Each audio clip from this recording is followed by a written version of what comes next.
right, guys, welcome back to another video. We are going to start off here talking about a new update that is looking like it is pointing Xbox in the direction that I think a lot of people are hoping it kind of goes, and that is to create a handheld to add to the ecosystem, to give you your entire Xbox catalog in just another place. Take it with you on the go. But before we do start getting into this, if you are new here, hit the subscribe, check out my Spotify, and I have my audio version of this coming out on Spotify a couple hours after the YouTube version. So if you want to listen there, check out the link in the description. But Xbox here is adding a new update, and this update is going to be making it easier to swap between Wi-Fi networks. And you may be asking, why would this be a big deal? And I think the big deal here would be, why would you need to be swapping between different Wi-Fi networks unless you are taking your Xbox with you on the go? And I would assume they're not expecting people to be taking their Xbox Series X's and S's on the go that much, because they need to be plugged into a power source, they need to be connected to a display, and they just aren't portable. So they're probably adding this feature, I think, for the future when they do eventually release an Xbox handheld. But this is a tweet here from Tom Warren saying, another day, another great Xbox dashboard feature. Microsoft is testing out the ability for Xbox consoles to remember multiple Wi-Fi networks. This makes it easy to switch between networks if you take your console on a road trip. So right now, that's what it would be used for. But I would believe that this is kind of setting themselves up in the future to when we eventually, if we eventually get that announcement and release of an Xbox handheld. And this is the future. This is going to be a huge change, I think, going forward for Xbox. It's really being able to access all of your games in multiple different ways. I mean, something we have already seen throughout this generation, but adding an Xbox handheld in there where you're going to get access to not only Game Pass, but also your Xbox catalog and the cloud, and then potentially being able to sideload things like Steam. I talked about this in my video yesterday, which I feel like definitely angered a lot of people, but we're just discussing speculation and opinions as to the future of Xbox. Things are changing. The industry is changing, and it's not just going to be Xbox changing. I think PlayStation is going to be changing as well. But a future of Xbox where you're going to have your Xbox content, you're going to be able to side load things like Steam on it and take that all with you on the go, I think is a very exciting prospect and a very exciting future. Even if that means games going onto other platforms, I think the entire industry is going to be heading in that direction. Stuff that we've already seen. PlayStation puts games multiple platforms. Xbox puts games multiple platforms. The only company right now that has not changed in terms of kind of what they do as an overall strategy is Nintendo. And Nintendo is the company there that has the most winningest strategy when it comes to console exclusivity. And I think one of the major reasons is because of how broad their consumer base is already, and because it costs them, I think, significantly less to develop their first-party games when you're comparing them to the types of games that PlayStation and Xbox does put out. But hey, maybe in the future, their well is going to be drying up too when it comes to console growth, that they may have to put their games potentially in other places like PC. So this is a cool feature. I think it is setting themselves up for the future of portability and the future of an Xbox handheld. And again, we'll obviously have to wait and see until we hear officially more about that from Xbox. Now, when it comes to Call of Duty and Fallout, which is crazy to think about, both of those franchises are now under one roof, under the Xbox roof. There's going to be so many crossovers, I hope, that do happen between these games, because I think there's a ton of potential there with Halo and Doom and Wolfenstein and Fallout and Call of Duty, all these first-person shooters. There's just so much that Xbox can do with giving really cool content between the games. And here is one of them that potentially may be happening. And this is from a data mine for a Season 3 updates, or following the Season 3 update, and that is that Call of Duty's leaks detail possible crossover with Fallout, Gundam, and The Crow in the works for Season 4. So it says, Call of Duty, multi-billion-dollar franchise. The game receives 6 bi-monthly updates following the launch that add additional content like operators, bundles, battle passes, and in-game events featuring crossovers with popular franchises. I mean, we know Call of Duty to do this. And Twitter account COD Warfare Forum shared a post with a screenshot of code from Call of Duty following the most recent Season 3 Reloaded update that indicates crossover events with Fallout, Gundam, and The Crow. they could be a part of season 4. You can see here in the files, they have the different names. They have all 3 of those franchises as potentially going in as a season 4 crossover. So very cool. I would love to see Xbox do a lot more of this with their first party franchises, bring crossovers to Call of Duty and vice versa, bring the Call of Duty crossovers to other games, and then even expand it out even more. You could really honestly build just the ultimate universe within Xbox and create a single game around all of those types of things. Maybe even like a Super Smash Brothers style of Xbox game. I think would be very, very cool. So I'm happy to see this is happening. Maybe this was already in the works before the ABK, or they were thinking about something like this before the ABK deal. Or maybe this is an initiative that when this deal went through, Xbox said, hey, let's make sure that we bring in our other popular IPs into Call of Duty and then try to get more people interested in those IPs. Okay, moving on here to NVIDIA GeForce Now as well as Steam Deck. It looks like they are going to be making it easier now for you to access NVIDIA GeForce Now as they're adding it to the Steam Deck itself. It says NVIDIA is releasing a script that simplifies getting its GeForce Now cloud gaming service up and running on Valve's Steam Deck device. The script automatically installs Google Chrome, adjusts the browser to enable gamepad use, and then adds a GeForce Now shortcut to your Steam library, which is nice to see that pretty much automatically doing all of that for you. When it came to the Steam Deck, if you were using SteamOS for something like Xbox Cloud Gaming, you had to put in some special code and some special info to make sure that it actually ran properly and that it recognized the controllers. That's what I did when I first got my Steam Deck, so I could access it there. So NVIDIA GeForce Now is kind of taking care of that for you by adding in this code. Using cloud on these devices, although they are great to have for downloading games natively, it is very enticing for one reason and one reason only, at least for me, and that is because of the battery life. You get far more gameplay time if you are playing games via the cloud rather than downloading them natively. You're probably getting double the amount of time by playing games that way compared to like an hour and a half, 2 hours, depending on what AAA game or what intensive game you are playing when you're using these PC handhelds, which I hope is the biggest innovation that we get in the next generation of these. I mean, a nicer screen would be cool, maybe a better ergonomics, some more memory, all of those things would be great. But I think the major thing holding back these PC handhelds right now is the battery life. And if they can get those to about 4 hours, 5 hours, I think that will be a nice sweet spot where people can actually consider these relatively portable. I mean, they're portable literally, but the reality is you really don't have much game time with them. You have to keep them plugged in to get the most out of it. But great to see them opening up more cloud services for them as another option to be able to play on the Steam Deck as well as on other PC handhelds.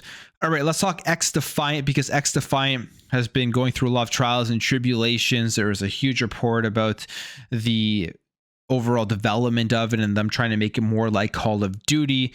And now we are finally actually getting a release date for it. It is officially going to be launching on May 21st. So if you're interested in this game, this could be a Call of Duty competitor. I've played the betas and stuff that they have put out. It is a fun game. It will be launching May 21st on PS5, Xbox Series X and S, and PC via Ubisoft Connect. And here are the preseason details as to what you can expect from this game. It is going to have many different factions, as we know: Echelon, Phantoms, Cleaners, Libertad, and DedSec. I actually like how they've implemented all the different Ubisoft franchises in here, and that you get different kind of perks with these different factions. There are going to be a bunch of different maps. You have Arena, Attica Heights, Dumbo, Echelon HQ, Emporium, Liberty, Mayday, Meltdown, Midway, Noodleplex, Pueblito, Showtime, Times Square, and Zoo. So a nice amount of maps here coming at the launch of this game. I mean, that's always a big thing when it comes to first-person shooters, is how much variety do they have in there, how much content, and how many maps essentially will keep people playing. Because once you've played through all the maps, if there's only a couple, it kind of gets stale relatively fast. And they're going to have these modes at launch: Domination, Hotshot, Occupy, Escort, and Zone Control. And a new ranked mode practice playlist will be there. And the practice playlists for ranked are going to be 4v4 versions of Domination, Occupy, Escort, and Zone Control. So there it is. That is the preseason, the launch of xDefiant, May 21st. I think the most interesting thing here will be how big does this game get? Will it compete with Call of Duty in any way? I don't think it'll surpass Call of Duty or ever really be as big as it, but will it be up there? Will it be one of those first-person shooters that forces Call of Duty to up their game so that they don't end up falling behind and they're always staying on top? Something that I think Battlefield was able to do for a little bit. Battlefield has fallen off, and I'm hoping Battlefield does make a comeback, but I think having multiple competitive first-person shooters, multiple first-person shooters similar to a Call of Duty that really push each other will just give the consumers, the gamers, a better product at the end of the day. All right, let's talk about Hellblade 2, because Hellblade 2 is shaping up to be one of the most beautiful games we have ever seen. I'm pretty excited for it. And they are giving us information about it, small tidbits of information between now and the actual launch of the game. And this one here, for all of you ultra-wide fans out there with your ultra-wide displays, this is pretty crazy how good this looks. But Hellblade 2 is going to be supporting ultra-wide display.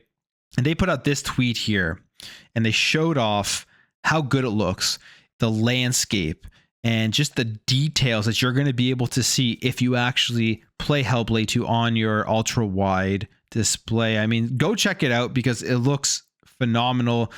It's very enticing, I think, for a lot of people if they want to have this type of experience to go out and pick up one of these displays just to see how good it looks. So this to me looks very impressive. I wonder the big difference between this and the smaller screens. Obviously, there'll be less landscape that you are seeing. I wonder how detailed it is when you're actually seeing it in front of you on this ultra-wide. But overall, Hellblade 2 is going to be something to behold, I think, visually at the very least, for you to show off to your friends, so you show off as a showpiece. People do come over, and then the gameplay from what we have seen does look greatly improved, which is kind of what I'm hoping for the most when it comes to Hellblade 2. But we are very close, only a couple of weeks away here until we are finally going to be able to jump into a game that people have been waiting for and talking about for a long time. All right. If you're looking for a THQ Nordic Showcase, there is going to be one here. It was announced. THQ Nordic Digital Showcase 2024 has been announced for August 2nd at 12 p.m. Pacific Standard Time.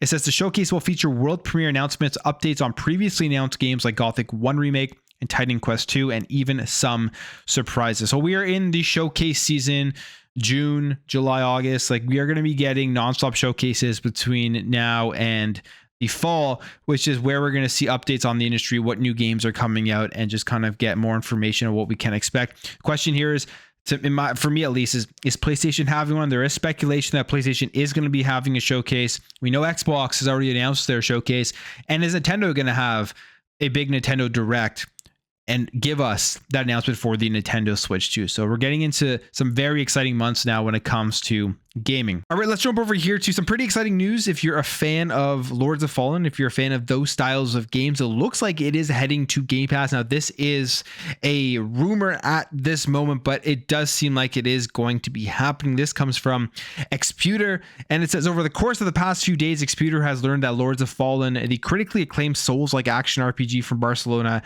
and Bucharest-based Hexworks, is about to arrive on Xbox's premier subscription service, Game Pass. The game is expected to launch on the platform in the last week of May. So that would make sense because the next Game Pass announcement is where we'll probably see this, with the end of May release date. And they say here that 6 months ago, we welcomed you to the daunting dark world of Mornstead as we launched our debut game, Lords of Fallen, on the Xbox Series X and S. We wanted to challenge action RPG fans with a fresh take on the genre, and as one of the first games to be developed in Unreal Engine 5, deliver a unique experience. So that's kind of what they're going for the game itself, if you don't really know much about it. But it is like a Souls-like style of action RPG, slower combat. Really have to make sure that you aren't button mashing and taking on these enemies that are hard to kill. So very fun, very cool. Happy to see more content coming over to Xbox Game Pass. I mean, this is crazy. You think about this, you think about overall Game Pass, how good it has been. All of the first party content that is still yet to come. Lots of stuff that we're expecting still to come in 2024 that should be announced at the Xbox's June showcase. So Game Pass isn't slowing down. It is still the premier subscription service to jump in and play. And finally, let's talk Fallout Shelter, because this is crazy. And this again has been something that's been benefited from the Fallout TV show, but it also kind of shows the benefits of these mobile games that I think Xbox was really hoping to have in terms of increasing their revenues when they made all these purchases. Now, specifically with Bethesda, Fallout Shelter was a game that was there when the purchase was made. They were probably looking at it as another piece of the pie to grow in mobile, and the Fallout TV show has really brought this game back up with a lot of people playing, and it just shows you how much money can be made in the mobile side of things, which is why when you hear Xbox talk about how mobile has a lot of potential and why they want to get more games into the mobile arena and grow there to help bring in money to support the other sides of the gaming business like Game Pass and the console side, it's because of stuff like this. So this is from GameIndustry.biz. It says, with the Fallout TV series grabbing headlines and attention across the industry, data from mobile analysis firm Sensor Tower shows the impact it is having on the video games.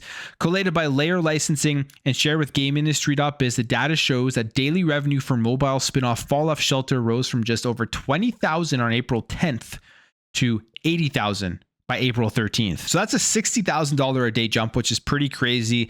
And when it comes to where this game is ranking on the iOS store, it rose to number 7 in the US for top free games. So, I mean, this is a game you can download for free. Probably did not cost that much to develop, obviously, compared to AAA games, and they're going to be making a ton of money off it. That's where that major ROI comes in when you hear these companies talking about how they need to increase their return on investment. It's things like this that will help them continue to develop their big AAA games by making money in other avenues. And they say that is the highest position the game has held since June 2018, when Shelter got a boost of awareness after the announcement it will be coming to the PlayStation 4 and the Switch. So with the success of the Fallout TV show, I'm definitely expecting a lot more video game, movie, TV adaptations from Xbox coming down the line, with games that they would love to get back into people's hands and make more money off of. So I think we will be seeing more of that. But I will end the video there, guys. If you did enjoy the video, make sure to hit that thumbs up. If you are new here, hit that subscribe, and I will catch you guys in the next video.